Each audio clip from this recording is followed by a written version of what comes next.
Salut tout le monde, j'espère que vous allez bien. On se retrouve pour une nouvelle vidéo achat manga parce que forcément la semaine dernière je vous ai dit faut acheter des mangas pour soutenir les éditeurs, les libraires, les auteurs. Donc je vous montre un peu l'exemple. Un peu plus sérieusement, ça faisait quasiment un mois et demi que j'avais rien acheté, donc c'est normal qu'après la fin de tout ça je me laisse un peu aller, surtout que j'ai une annonce assez importante à vous faire qui je pense va vous faire plaisir. Des séries que je recherche depuis plus de 2 ans, il y en a moins de 5. Peut-être je peux en citer que 3. T'as Kurenai, Kyoko Karasuma et High School of the Dead l'édition couleur. Alors des fois il y a des occasions qui tombent, mais soit c'est pas au bon prix, par exemple les 7 tomes de l'édition couleur de High School of the Dead à 200 €, 150 €, c'est beaucoup trop cher pour ce que c'est. Et ce qui se passe, et c'est quelque chose dont je n'attendais pas du tout, en plein milieu du confinement, t'as un abonné qui s'appelle Anthony qui m'envoie un message privé pour me dire bonjour, j'ai trouvé des mangas que tu recherchais sur un site qui s'appelle Manga Spirit. Ça c'est un site que je connaissais de nom mais que je n'avais jamais utilisé, et il m'a dégoté les 10 volume, l'intégrale de Kurenai à 50 €. Et pour ce prix là j'ai trouvé que c'était une très bonne affaire parce que c'est un manga qui ne s'achète plus en neuf, donc il est quand même assez coté, on ne le trouve vraiment pas d'occasion, et de souvenir il se vend quand même un peu plus cher. Je vous parlerai de la licence un peu plus tard dans la vidéo parce que ce n'est pas l'information très importante que j'ai à vous partager. T'as un autre abonné de la chaîne qui m'a fait part d'une idée de vidéo: pourquoi ne pas faire des achats manga des abonnés? Et quand j'ai entendu ça je me suis dit c'est une idée de génie. Dites-moi un peu ce que vous pensez de tout ça en commentaire, sachant que j'ai déjà créé l'adresse mail qui s'appelle indigo.achat@gmail.com pour recevoir tout ça. Mais je pense que c'est un format que je vais faire une fois par mois. J'annonce d'avance, le premier épisode de la série se tiendra le 2 juin, donc vous avez un peu moins de 2 semaines pour m'envoyer tout ça sur l'adresse mail. Vous avez du coup jusqu'à fin mai pour participer. J'espère que vous serez nombreux. Revenons maintenant sur le cœur de la vidéo, l'achat manga, avec comme à chaque fois, tout d'abord, les services presse que j'ai reçus. Et comme à chaque fois, je remercie les éditions Pika, les volumes 1 et 2 de la réédition de Chobits. Chobits, ça fait clairement partie des mangas de mon enfance. Ça rentrait même dans le top 5. Vous vous en doutez un peu, forcément, puisqu'il y a la force de la nostalgie, plus le fait que ce soit un bon manga. J'ai déjà l'ancienne édition, l'intégrale en 8 tomes. Et en fait, moi, je cherchais la Deluxe, les tomes doubles en 4 tomes, sauf qu'ils sont rares. Forcément, quand ils ont annoncé la réédition, je me suis dit, j'espère qu'elle est mieux que la Deluxe, comme ça j'aurais pas besoin de l'acheter. J'ai reçu les tomes 1 et 2 sous pochette de protection, et la première fois que je les ai eu en main, quand je les ai sortis de l'enveloppe, je me suis dit cette réédition, elle a rien d'exceptionnel. Je retire le plastique du premier tome et je me rends compte tout de suite, et c'est quelque chose que je n'avais pas vu sur le tome 2, parce que il y avait toujours cette pochette de protection qui fausse un peu l'essence, mais on a du relief dessus. On peut clairement le voir ici qu'on a des pliures, et ça donne un certain effet. Et je peux le dire maintenant, en soi c'était pas très compliqué, ceci est actuellement la meilleure édition de Chobits que j'ai eu en main. Sur les initiales en blanc et sur le cadre entourant l'illustration, plus cet ornement, tout ça c'est du relief. Ici on le remarque clairement quand on joue un peu avec la lumière, et j'ai un peu comparé l'ancienne et la nouvelle édition pour voir si sur la qualité d'impression il y avait une vraie différence, et j'ai pas remarqué de changement plus marquant que ça. Celle-ci c'est l'ancienne, celle-là la nouvelle, et à part si les couleurs sont plus nettes, il n'y a pas de grand changement. Par contre, ce qui a été totalement changé, et c'est noté à la fin, c'est les traductions, et plus aucune case n'est la même. Planche prise purement au hasard, et même sur les toutes petites répliques, il y a du changement. Il dit là, tout en haut, attends un peu, et ici, attends là. Est-ce que la traduction est meilleure? Alors, ça révolutionne pas tout le manga non plus, mais vu que ça date de 2003, forcément qu'il y a du mieux. Et je me suis rendu compte, et ça c'est un truc que ceux qui avaient la première édition ont dû connaître, dans chaque tome, et c'est pour ça qu'il y a une pochette de protection, on a une illustration pour pas qu'elle se perde en fait. Et moi j'ai trouvé ça drôle, mais il figure que moi je possède encore les illustrations de la première édition qui sont juste là. C'est à noter en bas, ça c'est l'illustration qui était présente dans l'ancien tome 1 et ça le nouveau, donc il y a clairement une différence dans le style. Donc étant un grand fan de la série, la réédition rend clairement hommage à l'œuvre. Même une fois rangé en bibliothèque, après ça va dépendre des goûts, mais je trouve le rendu meilleur. Après c'est un peu dommage que comme avant on n'ait pas les illustrations ici, et j'en profite un peu pour vous montrer le dessin, mais c'est un style graphique qui a très bien vieilli. C'est un peu rétro mais sans cette impression de démodé. On a même droit à une nouvelle illustration plus travaillée sur la couverture, les illustrations sont plus grandes et les traits plus détaillés. On attaque maintenant les mangas que j'ai achetés, et ça je vous l'ai présenté en début de vidéo donc il n'y a plus de surprise. Les 10 volumes, l'intégrale de Kurenai. J'avais eu l'occasion de les lire à l'époque, alors franchement je pense pas que le manga soit incroyable, mais de souvenir, c'était plutôt bon. Forcément, passion oblige, vu qu'il y a des très belles couvertures en plus.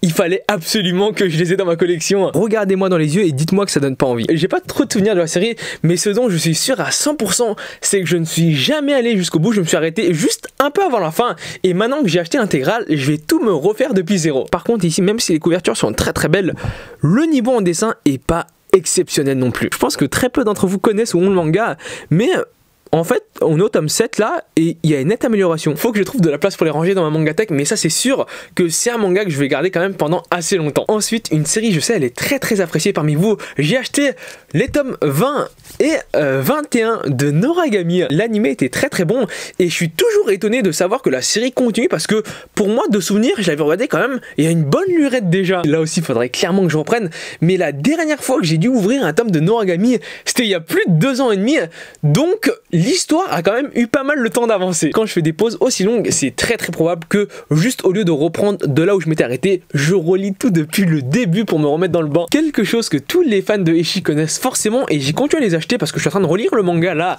World's End Harem, les tomes 5, 6 et 7. Rien que sur les couvertures et le titre, vous devez savoir de quoi ça va parler. Actuellement, j'en suis que au tome 3, mais de ce que je suis en train de lire, c'est le manga avec le scénario le plus porté sur le harem que j'ai jamais lu. Et là, il se peut que je me trompe, mais c'est aussi sans doute le manga Eshi le mieux dessiné que j'ai jamais lu. Et c'est quelque chose que j'ai entendu quand même assez souvent. Hop, attends un peu, tu n'aurais pas oublié World's End Harem Fantasy, le spin-off. Alors oui, d'accord, là-dedans, les planches sont plus denses, mais pour mettre en avant le caractère sexuel, World's End Harem, le classique, est beaucoup mieux. Je parle pas du scénario ici, mais à peu près toutes les planches sont de ce niveau-là, avec des personnages féminins vraiment très bien dessinés, alors que le fantasy, comme vous pouvez le voir, le noir est beaucoup plus dense. Ensuite, toujours dans la grande famille des Eshi, j'appelle les Monster Girls avec les tomes 8 et 9 de Monster Musume. Ceci est un très bon manga de romance harem Eshi avec une vraie pointe de scénario derrière. Faut savoir qu'en France, on a quand même un peu de retard par rapport à l'apparition, parce qu'on est au tome 9-10, au Japon ils sont au tome 14-15, et le truc c'est que c'est très bon au début, je pense jusqu'au tome 11-12, et actuellement, vers la fin, ça devient moins bon. Faudrait que je les relise depuis le début, je pense que ça va pas tarder, mais de souvenir, à partir d'un moment, ça vient vraiment délaisser ce côté romance pour partir dans un côté complètement harem. Après, c'est des goûts personnels, mais ça n'enlève en rien à la qualité de l'œuvre. J'ai continué à acheter un manga que j'avais commencé la semaine dernière en achetant les volumes 3, 4 et 5 de Freaky Girls. Même en achetant ces tomes, j'ai toujours un peu de retard par rapport à la série parce qu'on en a déjà 8 en France. Restait que j'ai commencé à les lire, et c'est que à partir du volume 5 que le manga apporte vraiment quelque chose en plus par rapport à l'anime. Là aussi, c'est un peu des goûts personnels.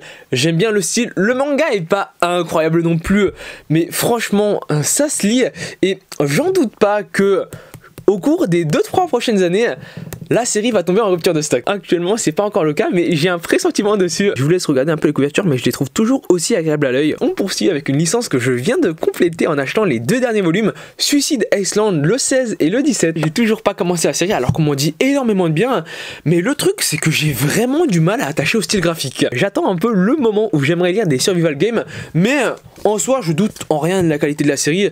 C'est juste que là, actuellement, j'ai d'autres priorités à lire. La gigantesque raison qui me pousse à les prendre, c'est que j'ai peur qu'ils tombent en rupture de stock et que à partir d'un moment, je ne puisse plus les compléter à part sur de l'occasion, et que les prix commencent à flamber parce que on a déjà 2-3 tomes en rupture de stock, et Kazé, je pense pas qu'ils vont les réimprimer. On continue avec un manga qui a son petit succès, Battle Game in 5 secondes, les volumes 8 et 9. C'est le genre de série un peu à la Darwin's Game où il y a un peu de survival, il y a un peu d'action, il y a un peu d'aventure, mais le gros point fort ici, c'est que il y a du mind game. C'est même pas un spoil ce que je vais dire parce que c'est annoncé au tout début du premier volume. En fait, le personnage principal a le pouvoir d'acquérir le pouvoir que les autres pensent qu'il a. De ce que j'avais lu, le manga était pas trop mal dessiné et le scénario plutôt divertissant, donc je me suis dit pourquoi pas prendre la suite. Et actuellement, on a quasiment, je crois, 12-13 tomes au Japon, donc ça fait quand même pas mal de volume. C'est à peu près de ce niveau-là avec un trait un peu croquis. On poursuit chez Soleil Manga avec l'une de leurs licences les plus connues,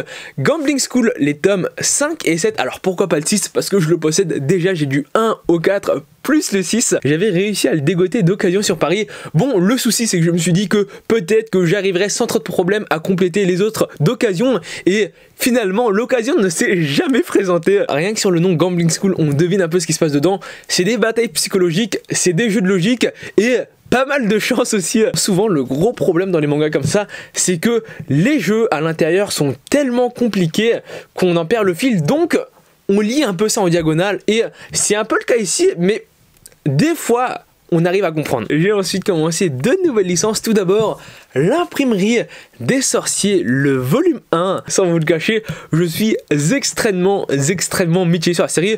Pour faire simple, t'as une fille qui vient dans un nouveau monde et elle fait une sorte de Japan Expo ou Comiquette là-bas. Sauf qu'au lieu d'avoir des mangas, des jeux vidéo, des figurines, on retrouve des formules magiques, des rouleaux, des sorts et tout ça parce qu'elle pense pouvoir dégoter quelqu'un qui va pouvoir la ramener dans son monde. En soi, le concept est pas si bête que ça. Et la chose qui est très perturbante, en lisant ce tome 1, je me suis dit, attends, mais c'est pas possible qu'ils vont faire un manga que avec ça. Et en fait, ils ont fait un manga que avec ça. Les couvertures sont vraiment très belles, vous pouvez voir que tout le long, il y a un effet brillant et c'est exactement la même chose derrière. Et même sur le dessin, globalement, c'est plutôt bon. Alors, ça dépend des fois des scènes. Par exemple, celle-ci est vraiment très belle. Mais comme vous le remarquez sans doute, on a énormément de fond blanc derrière. Et ça, même si les personnages sont bien dessinés, l'imprimerie des sorciers, c'est déjà 2-3 tomes en France. J'attends clairement de voir comment ça évolue, si ça garde cette même ligne directrice et si ça arrive à nous faire un vrai scénario. Mais ça, c'est un manga d'humour et de ce que j'ai lu du premier tome, c'est pas vraiment très drôle. Ensuite, un manga, fut un moment, on me l'avait énormément conseillé. J'ai acheté les 3 premiers volumes de Moriarty. Je m'en souviens très bien, on m'avait répété, le personnage principal est hyper charismatique, c'est bien écrit, donc va jeter un coup d'œil à la chose. Je pense que c'est à peu près dans le même délire que My Home Hero, avec t'enlèves ce côté où il y a des morts, tout ça. J'ai quand même été un peu récalcitrant à les acheter parce que je sais qu'il existe un manga Sherlock Holmes inspiré de la série télé et que j'avais vraiment pas du tout attaché. Donc j'espère que Moriarty, ça va me vendre un peu plus du rêve. Je me suis pris les tomes 4, 5 et 6 de Romeo vs Juliette. C'est toujours aussi compliqué à prononcer. C'est clairement mon genre de manga. Pour faire un peu le comparatif, je trouve que ça ressemble énormément à un isekai dans le genre. C'est mignon, c'est léger, c'est bien dessiné. Donc globalement, c'est plutôt agréable à lire. Je vous montre quelques planches, mais pour ceux qui veulent découvrir la chose, sachez qu'il existe une adaptation animée. C'est le genre de comédie romantique où on en demande toujours plus. Ce qu'il faut savoir ici, et c'est pas vraiment courant pour des séries aussi longues, mais le manga, si je me trompe pas, était déjà terminé au Japon quand on a commencé à l'éditer en France. En tout et pour tout, normalement, ça fait 16 volumes, et quand on connaît un peu le synopsis du truc, on se dit... c'est déjà pas mal. Et le dernier manga de la vidéo, je pense que c'est quelque chose que vous connaissez aussi, Hell's Paradise, le volume 7, je crois que c'est le dernier actuellement sorti, toujours sous pochette de protection avec derrière le chapitre 1 de Chainsaw Man offert. Franchement, Hell's Paradise, c'est un peu, et je vais pas trop m'avancer dessus, mais c'est un peu la suite d'Hunter x Hunter. Je suis d'accord que c'est pas exactement la même chose au niveau du scénario, au niveau de la mise en scène, au niveau de l'univers, mais dites-moi droit dans les yeux que quand vous avez commencé Hell's Paradise, si vous l'avez commencé, ça ne vous a pas fait penser à la fin d'Hunter x Hunter.